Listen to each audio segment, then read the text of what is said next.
네, 나눠드린 유인물 보시고 오전에 설교를 너무 길게 해서 제가 오후는 좀 짧게 하겠습니다. 지금 나눠드린 부분은 사실은 위에 있는 단락은 믿음에 관한 단락이고 아래에 있는 단락은 칭의에 관한 단락입니다.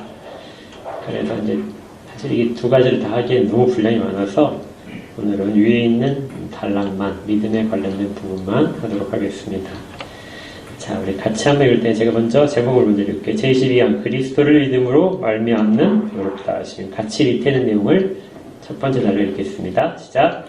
우리는 우리로 하여금 이 위대한 신비에 관한 참된 지식을 얻게 하려고 성령님께서 우리 마음속에 참된 믿음을 불러일으키심을 믿습니다. 이 믿음은 예수 그리스도를 그분의 모든 은덕과 함께 껴안고 그분을 자기의 소유로 삼고 그분 외에는 아무것도 구하지 않습니다. 왜냐하면 우리의 구원에 필요한 모든 것이 예수 그리스도 안에 있지 않든지 아니면 모든 것이 그분 안에 있어서 믿음으로 예수 그리스도를 소유하는 자들이 완전한 구원을 얻든지 둘 중에 하나만 사실이기 때문입니다. 그러므로 그리스도는 충분하지 않고 그분 외에 무엇이 더 필요하다고 주장하는 것은 엄청난 신성 모독입니다. 그렇게 되면 결국 그리스도께서 절반의 구주이실 분이라는 말이 되기 때문입니다. 22장은 보시면은 제일 앞 첫 문장에서 참된 지식을 얘기하고 그 뒤에 이제 참된 믿음 이렇게 이야기합니다. 두 가지가 연결되죠. 근데 참된 지식과 참된 믿음을 연결하는 중간이 뭐가 나오냐면 성령님이십니다.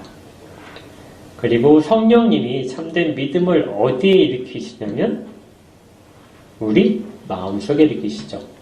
이 관계를 오늘 집중적으로 좀 살펴볼 것입니다. 전체적으로 우리가 지금 하고 난 그 부분을 살펴보면요. 20항을 보시면 20항이 이렇게 시작돼요. 우리는 온전히 자비롭고 의로우신 하나님께서 자기 아들을 보내셔서 이렇게 시작됩니다. 그리고 지난주에 했던 21항을 보게 되면 우리는 예수 그리스도께서 맹세로서 멜기세덱의 단차를 따르는 영원한 대제사장이 되심을 믿는다. 눈치를 채셨나요? 20항은 성부 하나님이 시작하신 부분을 가지고 이 항의 문답이 시작되죠.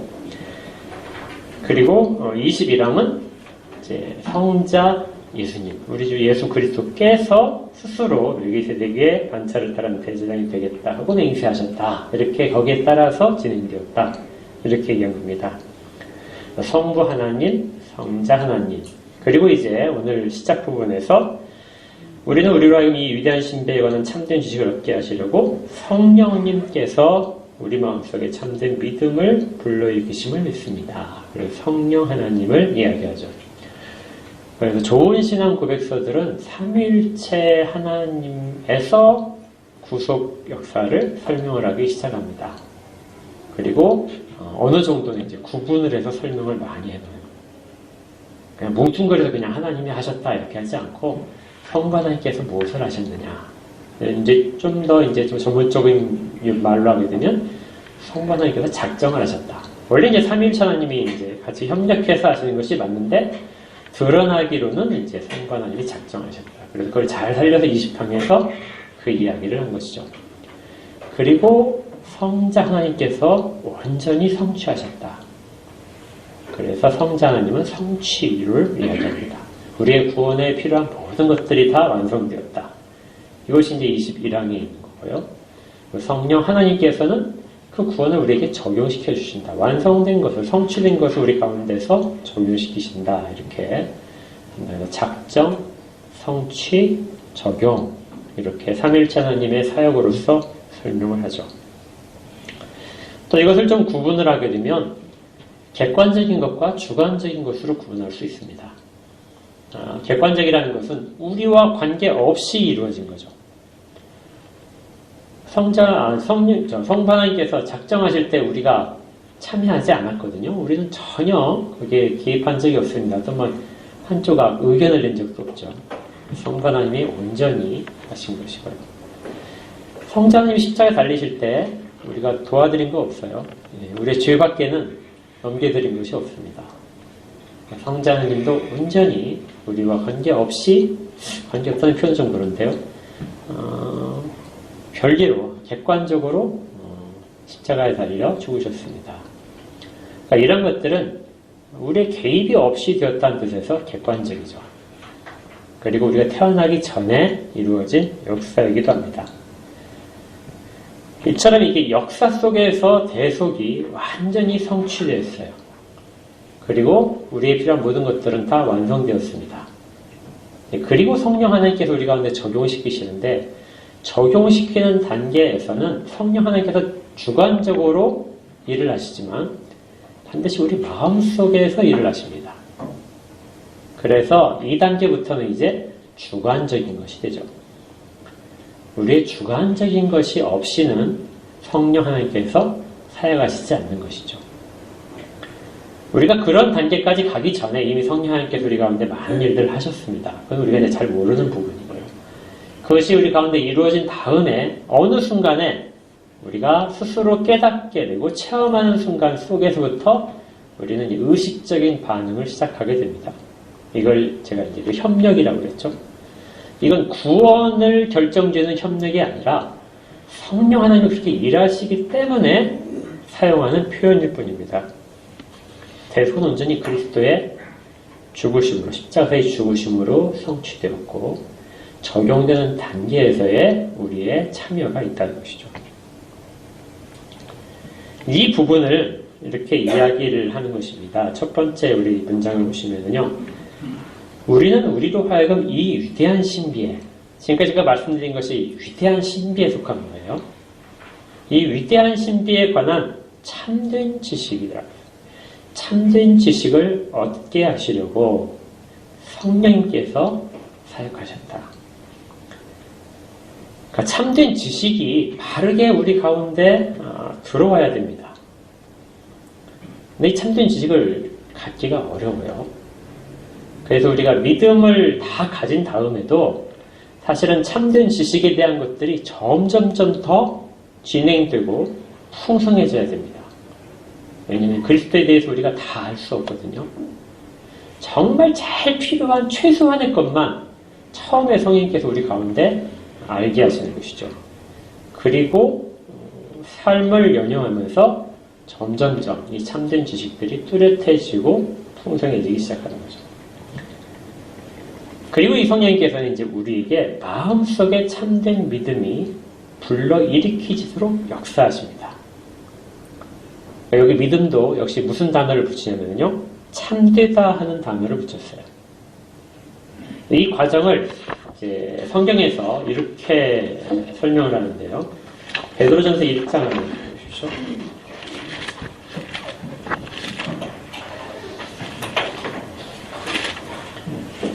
1장 23절입니다. 378쪽.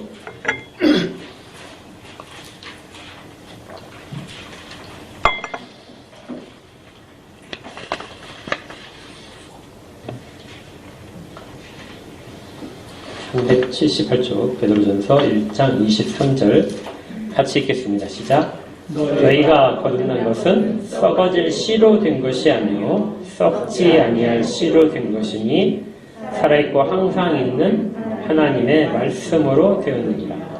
너희가 거듭난 것은 중생한 것이죠. 우리에게 생명이 있고 영생을 가지게 된 것은 썩어질 씨가 아니다. 썩지 아니할 씨로 된 것이다.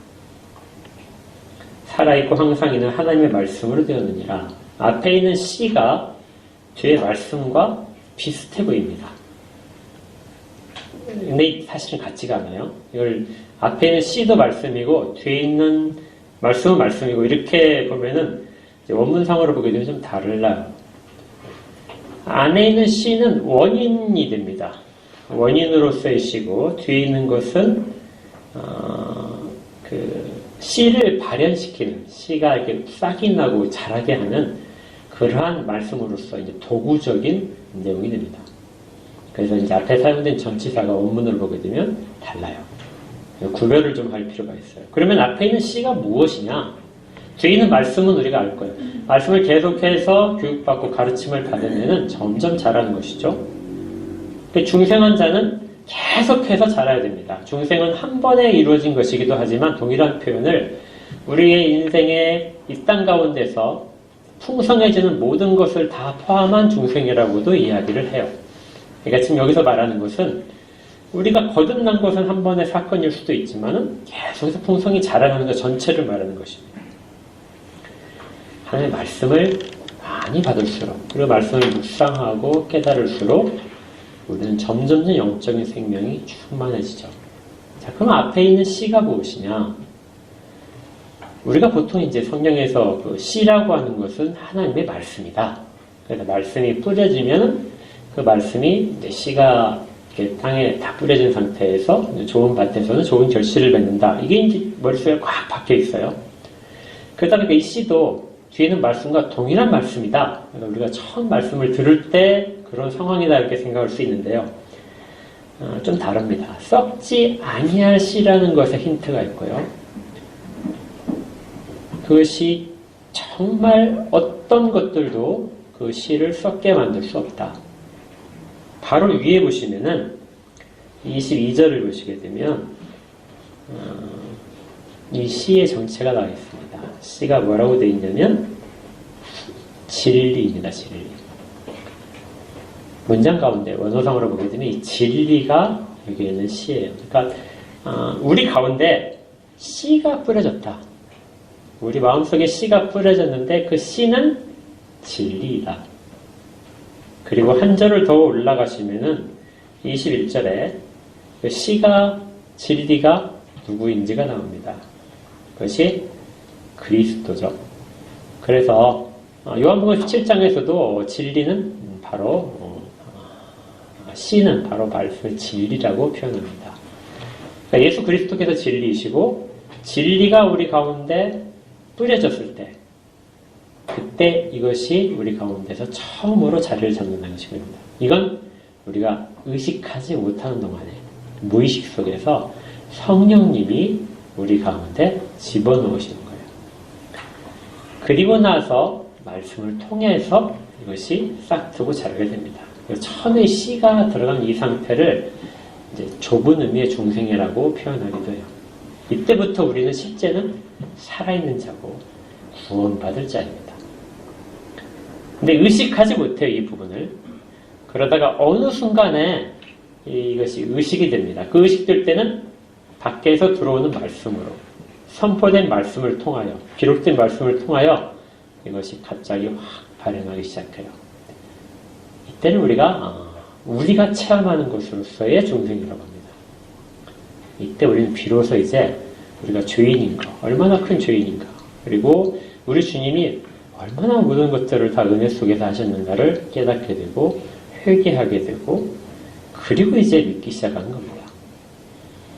그러니까 믿음은 그 시작이 우리한테 근거가 있는 것이 아니라 성령님한테 근거가 있습니다. 믿음은 우리에게 근거가 있잖아요. 우리 속에서 일어나는 것이지만 그것이 일어나게 된 것은 성령님이 우리 가운데 주입시켜 주시고 그것이 생기도록 하신 것이죠. 이것을 첫 번째 줄에 참된 믿음을 불러 일으키신다 이렇게 얘기하는 겁니다. 그러니까 참된 믿음은 참된 지식, 진리로부터 시작할 수 있는 것이죠. 그러면 이 말을 반대로 바꾸면은 참되지 않은 믿음이 있겠죠. 우리가 보통 믿음이라는 말을 되게 많이 써요. 막 일상적으로도 믿음이 부족해. 제게 믿음을 주시옵소서 이런 말을 쓰게 되는데 그럼 이 참된 믿음에 그 믿음이 우리가 다 속하는 것들이냐? 성경에서 한번 찾아보겠습니다. 마가복음을 먼저 써볼까요? 마가복음 2장을 보겠습니다.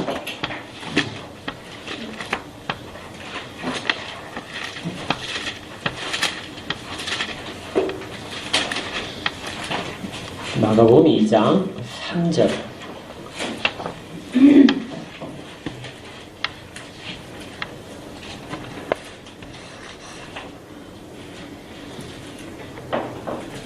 같이 한번 5절까지 읽겠습니다.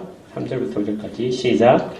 사람들이 한 중풍병자를 네 사람에게 메어가지고 예수께로 올세 무리들 때문에 예수께 데려갈 수 없으므로 그 계신 곳에 지붕을 뜯어 구멍을 내고 중풍병자가 누운 상을 달아내리니 예수께서 그들의 믿음을 보시고 중풍병자에게 이르시되 작은 자야 내 죄 사함을 받았느니라 하시니 우리가 잘 알고 있는 중풍병자를 메고 온 네 사람의 이야기입니다. 그리고 지붕을 뚫고 이제 내렸다. 자, 거기에서 5절에 보니까 예수께서 그들의 믿음을 보셨다. 자, 누구의 믿음을 보시고 중풍병자의 죄사함을 하셨을까요? 라는 부분입니다. 자, 믿음이 이제 나왔어요. 그 믿음은 이제 이것이 죄사함과 연결이 되어 있는 것 같으니까 구원 얻을 만한 믿음, 이 믿음을 보시고 구원을 주셨다 이렇게 이제 이해할 수도 있어요. 자, 누구의 믿음입니까? 일단 중풍병자의 믿음일까요? 아니죠. 예, 여기는 중풍병자의 믿음이 전혀 나와 있지 않습니다. 그러면 네 사람의 믿음일까요? 일반적으로 네 사람의 믿음이라고 보통 설명을 하죠. 여기 마가복음에서는 그럴 것 같습니다. 그럼 마태복음으로 한번 가볼까요? 마태복음 9장으로 가겠습니다.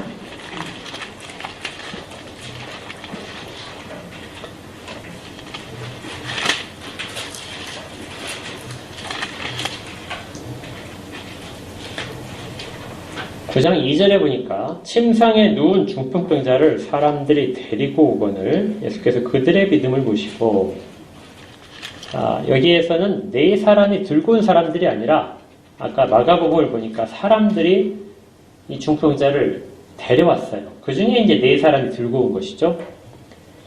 그래서 이 네 사람의 믿음을 보시고 그들이 지붕을 뚫고 내려서 한 것이 아니라 예수님께 가게 되면 낫게 된다 하는 그런 믿음을 가졌던 사람들, 그래서 그 중풍병자 데려왔던 모든 사람들을 가리킵니다. 그러니까 그 모든 사람들이 동일한 믿음을 가지고 예수님께 찾아왔고 예수님께서는 그걸 보시고 낫게 하셨다는 것이죠. 그러니 이제 죄사함을 받았다 하는 표현을 쓰셔서 이것이 마치 그가 구원을 얻었다 이렇게 이해할 수 있었는데, 당시에 이제 죄사함을 받았다는 표현 자체는 구원을 받았다는 표현보다는 병의 원인을 죄라고 생각하는 사람들이 많아서 병이 근본적으로 치유되었다 하는 이제 그런 표현입니다. 물론 죄사함을 받았다는 표현은 예수님께서 하나님으로서 하실 수 있는 표현이기 때문에 그 표현을 일부러 쓰신 거죠. 그러니까 여기에서 볼 때는 이 중풍병자가 병을 나은 것은 중풍병자와는 아무 관계가 없습니다. 그렇죠? 예, 그래서 이것은 중풍병자를 구원하는 믿음에 대한 내용들은 절대로 아닙니다. 이렇게 연결시킬 때 그렇게 연결하면 절대 안 돼요. 오직 믿음은, 구원하는 믿음은 그 사람의 개인적인 속에, 마음 속에서 참된 믿음이 일어나는 걸 가지고 구원이 이루어지는 것이지, 밖에 있는 사람들의 믿음을 가지고 구원은 절대로 일어나지 않는 것이죠. 가끔 이제 우리가 착각하고 싶어야지 해요. 네. 누군가의 믿음이 좋다면 그 믿음으로 누군가를 또 구원할 수 있을 것이다. 잘못된 사람들은 그래서 어떤 신앙적으로 아주 위대한 사람들을 성인으로 만들고 그 사람의 공로가 너무 커서 대개도 그 공로를 갖다 주게 되면 내가 구원 얻을 수 있지 않을까, 다른 사람도 구원 얻지 않을까, 이렇게 이해할 수 있다는 것이죠. 이건 뒷부분에 나오겠지만은 참으로 어리석은 생각입니다. 그리스도 외에는, 그리스도께서 우리 가운데 들어와 계신 그 진리 외에는, 성령께서 우리 가운데 그걸 바탕으로 해서 말씀을 통하여 참된 믿음을 발휘시키기 전까지는 어떤 구원도 우리는 관계없는 사람으로, 주관적인 관계가 없는 사람으로 되어 있는 것이죠. 병을 고치는 데는 가능합니다. 주변 사람 믿음도 가능하거든요. 네, 구원과는 다릅니다. 또 하나 찾아볼 텐데요. 사도행전 8장을 보십시오.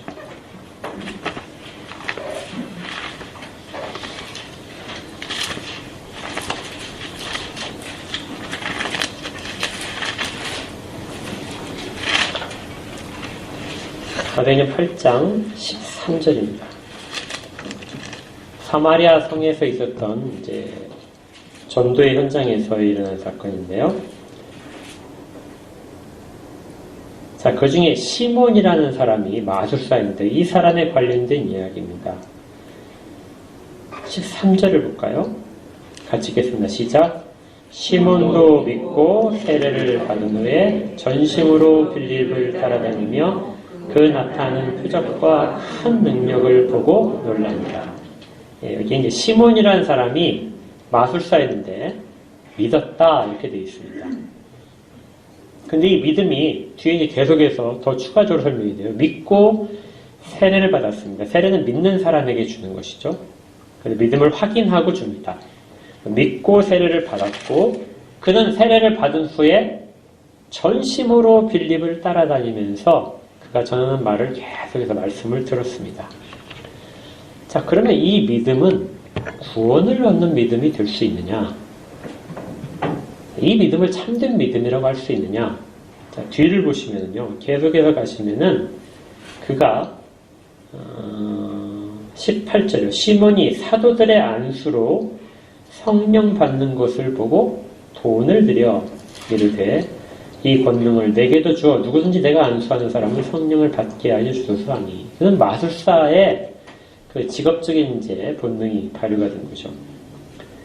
그래서 어떤 특별한 능력을 돈을 주고 살 수 있다고 생각했습니다. 20절 베드로가 이르되 네가 하나님의 선물을 돈 주고 살 줄로 생각하였으니 내 은과 함께 내가 함께 망할지어다.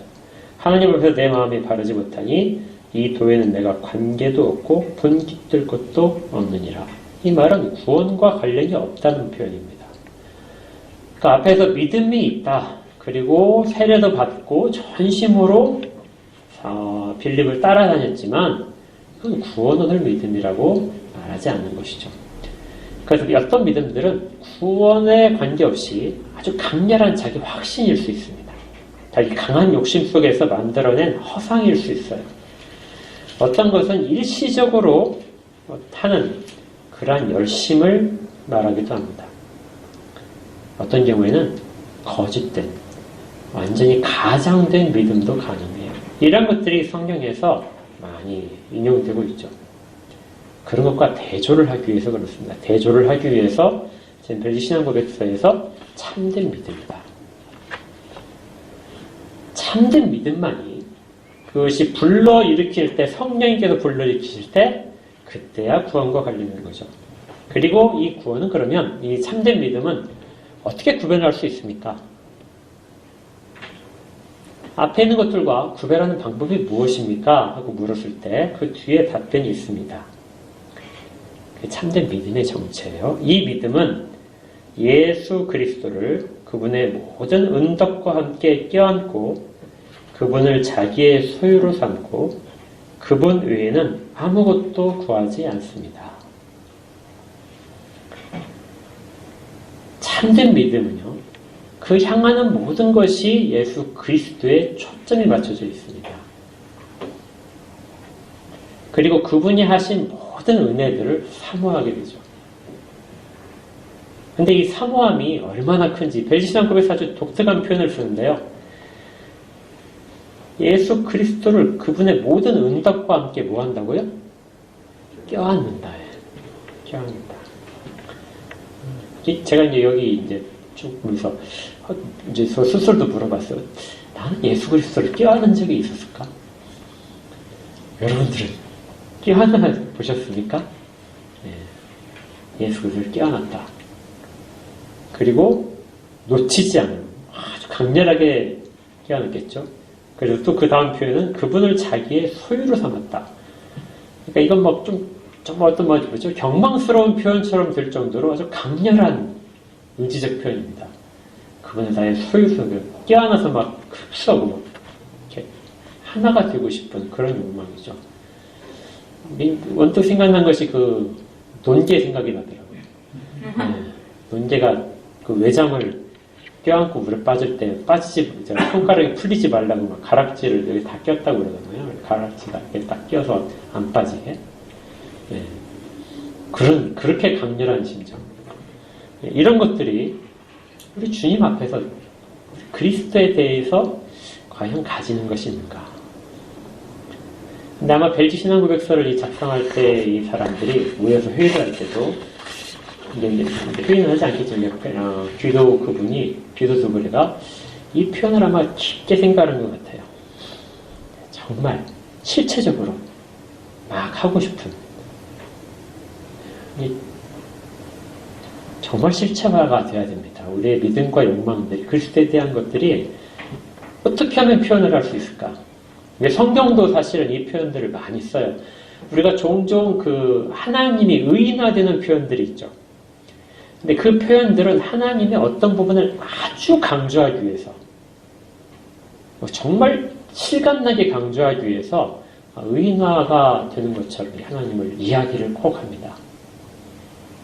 이 신앙고백서도 그 점을 반영하고 싶었던 거예요. 그리스도에 대한 강렬함.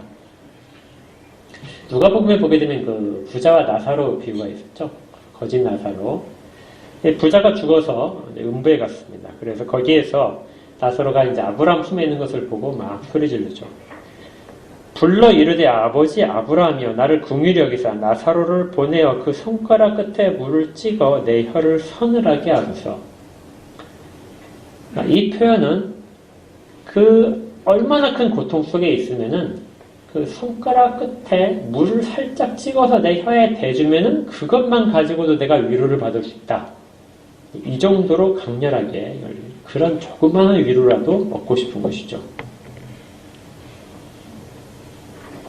그런 절실함이 이 땅에서 없었던 것입니다. 과연 절실함이 이 땅 가운데 있다면 누가 그리스도 외에 어떤 것들을 더 가치 있게 생각을 했을까요?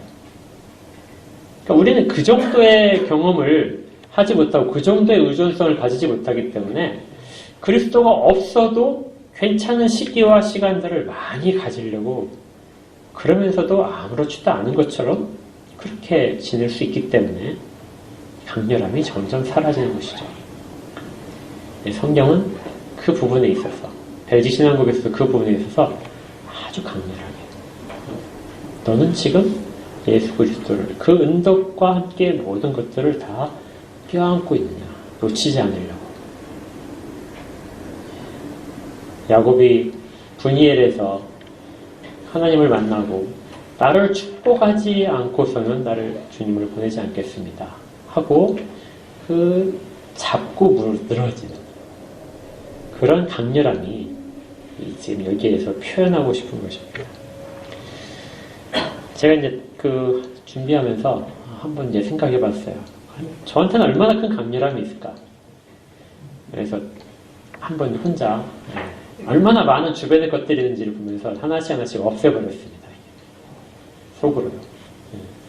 갖고 있는 거 없애고, 책도 없애고, 없애다 보니까 집도 없앴어요. 또 뭣도 없앴을까요? 네, 맞아요. 자식도 없애고, 아내도 없었습니다. 그러니까 그러면서 이제 제가 느껴지는 상실감을 한 번씩 쭉 이제 점검을 한 거예요. 얼마나 상실감이 클지. 그런데 상실감이 꽤 크더라고요. 그러다가, 여러분들도 있었어요. 네, 서운해하지 마십시오. 그러다가, 정말 마지막에 예수 그리스도를 없다면, 한번 생각을 해봤습니다. 인생 가운데 내가 정말 예수 그리스도를 빼앗길 수 있다면, 없앤다면 어떻게 될 건가? 근데 정말 다른 거하고 상황이 비교가 안 되더라고요. 그 정도가 지금 여기에서 알려주고 싶은 겁니다. 그분 외에는 아무것도 구하지 않습니다. 만약에 내가 그리스도 외에 구원에 있어서 다른 것을 구한다면 나는 그리스도를 믿는 것이 아닙니다. 그분 외에 다른 부분들이 필요하다면, 그죠? 그러니까 우리가 얼마나 그 부분에 대한 사모함이 있는가, 그리고 지금 내 상태는 얼마나 거기에 가까워져 있는가. 정말 그분 아니면 안 된다는 것을 절실히 알고 있는가. 이것이 벨신앙고백서가 지금 그리스도를 믿는 것의 의미에 담고 있습니다.